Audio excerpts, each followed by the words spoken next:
Welcome into the Hustle Short, a special edition for you on Thursday. Quick show here, getting you ready for Thursday night football. We'll hit tonight's card and take a look ahead towards this weekend. I am Drew Martin, Brian Power, BP himself from wagertalk.com stepping in. So, we're going from the full show here. Hey, a couple of the people, Trig, we got CT Kelly down in the Caribbean somewhere, really enjoying themselves. So, hey, we're stepping in. I feel confident about it, BP. I think we can give out some winners. Welcome on in, buddy. Oh, no doubt about it, Drew. You and me, we're holding the fort down here on the Hustle Pod.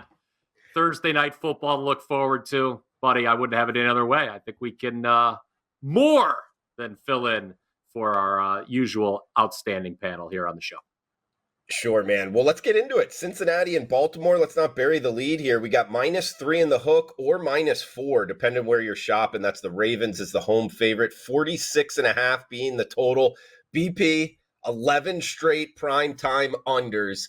And look at that. I mean, since the start of last season, all night games in the NFL have gone 29 and 65 to the under. That's just under 70%. And that's a pretty large sample size considering here, man. I'm not stepping in front of that. My bet for tonight, Cincinnati, Baltimore, under 46.5. Can find it pretty much across the board here. I'm riding this trend. Let's make it 12 straight tonight. What are you thinking about tonight's game?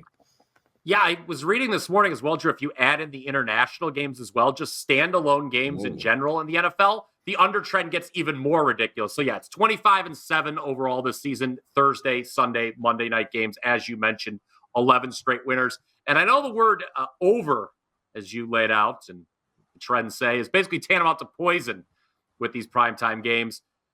But I want to bring attention to the fact that the Bengals defense can be had here. If you take away some turnovers that they had last week against Houston, they were horrible. They gave up 544 total yards, 7.4 yards per play. They should have given up more than 30. Remember, both Texans' turnovers occurred in the red zone. Stroud, it was 2 fumbles, which, Stroud usually takes such better care of the ball. But I think the Ravens can put up points. I don't want to step in front of that trend, just like you, Drew. I don't.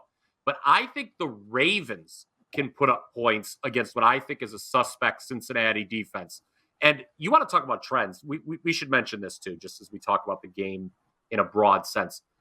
Did you see this, that Baltimore has trailed for less than 30 minutes of actual game time this season? And yet they have 3 losses. Yeah, they have 3 losses. It is the third fewest amount of time trailing through 10 weeks in NFL history, or at least I think since like the 40s or something, which is basically NFL history. The other 2 teams ahead of them that have trailed for less were both 10-0. So the Ravens are actually very unlucky to be 7-3 coming into this game.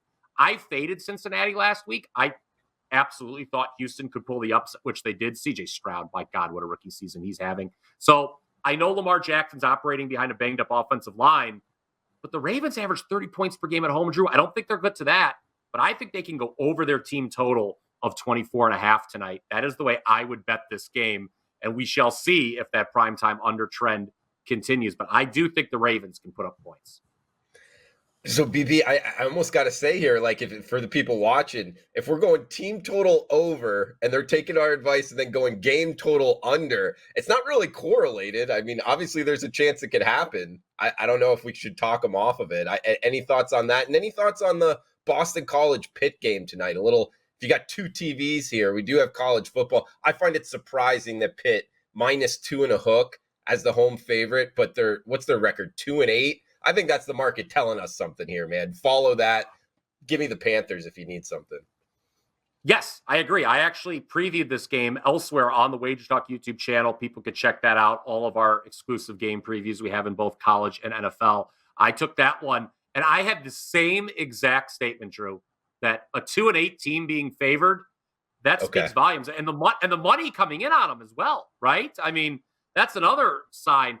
Look, Boston College, I know at least Trig, maybe CT too, bet them over the season win total, and that's cash. The season win total is 5.5. A couple other buddies I know did as well. So, and I'm glad that's cash for them because they will now get the money, and I can now say and not feel bad about insulting my good friends, that BC stinks. I have 5 Power 5 teams, and that's it, rated below them in my power rankings. It's pretty crazy that they got to bowl eligibility. I don't think they're a very good football team at all. I mean, you're talking the real dregs, Drew. Stanford, Arizona State, Vandy, Virginia, Michigan State. That's the list of Power 5 teams that I have rated below Boston College. So I think people are going to look at Northwestern. I mean, it's not by a huge margin that they're better than BC, but I mean, what a job they've done, right? Considering what they went through in the summer. But I mean, it's close. No, I mean, they're in the discussion. If you wanted to come on here, like you just did, and say, hey, Northwestern's worse than BC, I'm not, going to, start throwing hands with you or anything like that. But BC, I mean, they're not a good football team. And I think people are going to say, oh my goodness, a 2-8 football team is laying points. I'll take the points. I say not so fast, my friend. Fair enough. Hey, good breakdown here Thursday night. I don't know if we got time for any college basketball, but at this weekend, I know college football getting going. Any big games you want to throw out there before we get to best bets? I'll just go roll into my best bet right now. Drew, okay. How about that? This is a game I'm going to talk about in my Sell High segment on the Power 5 tomorrow. It is Florida, Missouri, okay? And we're going to sell high on Missouri. Drew, if you think Missouri, who is number 9 in the college football playoff rankings, is actually the 9th best team in America, then God bless you, is all I got to say, because there is no way anyone other than those people in that room think Missouri is the 9th best team in the country. It's preposterous. And you look at the 2 scores from last week, give credit to Mizzou. I mean, the sharp money was on Tennessee, and they just blitzed the Volunteers. It just blew them out of the water in Columbia. That was a big double revenge spot, but it was actually a close game at halftime, 13-7. Then you flip the script. Look at Florida against LSU. Okay, they lose 52-35, but Florida was ahead in the third quarter in that game. They were only down by 3 with 10 minutes left. Missouri has only been favored over Florida once ever before this year. Now they're laying double digits. Last year in Gainesville, Florida was a double-digit favorite. They won. They didn't cover, but at least they won. This is a sell-high spot on Mizzou, Drew. I don't think they should be laying double digits against Florida. Graham Mertz, we all make fun of him. Top 5 in the country in completion percentage with an 18-2 touchdown to interception ratio. On Saturday, I will be on the Gators plus 11.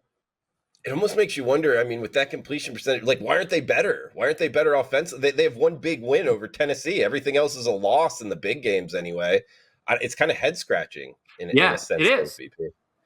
Well, the schedule, they faced LSU and Georgia. I mean, Missouri had, there are only 2 losses to LSU and Georgia. But, it's tough in that SEC. And Billy Napier's on the hot seat, by the way, to your point. They need one more win to get bowl eligible. They've got this game in Florida State. They're not beating Florida State next week. Florida needs to win Saturday if they want to be bowl eligible. Not saying they will, but I think they can keep it close.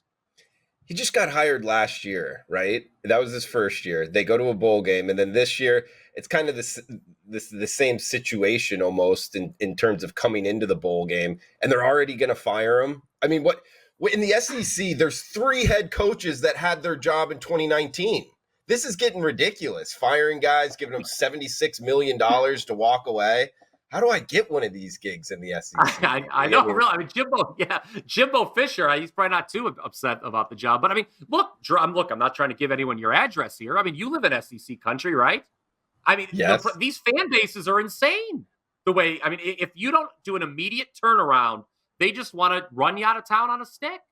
And I mean, Florida, they have Netflix documentaries about them. Tim Tebow, Urban Meyer. If you're not, winning 8 games, they think you stink. It's amazing what it's really worked into. Yeah, it always comes back to when Auburn fired Gus Malzahn. I was the one saying, no way, let's not. He's a top 10 coach, in my opinion, in college football, and we're firing him. Who are we going to get? And then it's been all downhill since then. Maybe there's a little bit of light at the tunnel now, but I don't know. It's just, I almost feel like there's a little bit regret that some of these fan bases need to realize it's not always greener grass on the other side, but hey, it is what it is. Also, I want to say, I brought up Northwestern. I actually thought that you were talking about pre-season power ratings and I remember how down they were, you're right. I mean, sitting at 5-5 on the season, a chance for bowl eligibility. I mean, they're not the worst in the Big Ten. I mean, we got Indiana, Michigan State below them. So just wanted to clear that up. But best bets here, BP, I'm actually going to go off the radar a little bit, man.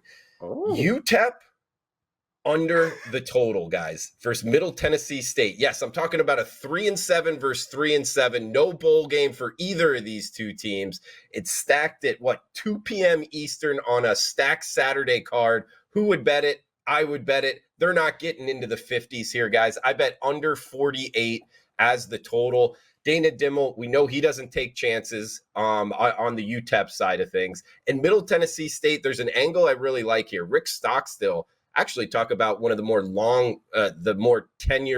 longest tenured head coach in college football. He's one of them, not the longest, but he's been there for 16, 17 years in Murfreesboro. They had a bye week 3 weeks ago, and since that bye week on defense, they've gotten a lot better, guys. They haven't let up 20 points yet in the two games combined. I'm going to ride that here. Neither team, I think, scores very much. UTEP off the bye themselves with injuries at the offensive line position. We know how much they like to run it. I think that clock is turning here, a game that really doesn't matter. Refs are going to let it just kind of go. Short game, Murfreesboro, Tennessee, 10-mile-an-hour winds. It stays under. I think it's something like 17-10. That's how it finishes, guys. So bet UTEP-MTSU under the total. BP, anything else before we shut this down? No, I mean, you talk about coaches that probably deserve to be on the hot seat for sure. Dana Dimmel. I mean, the clock could be ticking at El Paso on him. I feel like everybody, if there were betting odds on first coach to be 86th after the regular season, he's probably the favorite, I would imagine. Yeah, it'd be tough to argue that. Plus, I feel like El Paso's UTEP is like a little sleeping giant in the G5. I feel like they could make a run here, get some good recruits in. They got that nice stadium. I don't know, beautiful part of the country. Who knows what's in store for the Miners, man. But all right. Hey, he's Brian Power. Check him out, wagertalk.com. I am Drew Martin. That's where you can find me as well. Guys, thanks for tuning in. Smash that like button. Let us know below where you agree, where you disagree, what you're betting this weekend. All is welcome in the comments on the YouTube section. For BP, Drew Martin, check it out, guys. Cash those tickets.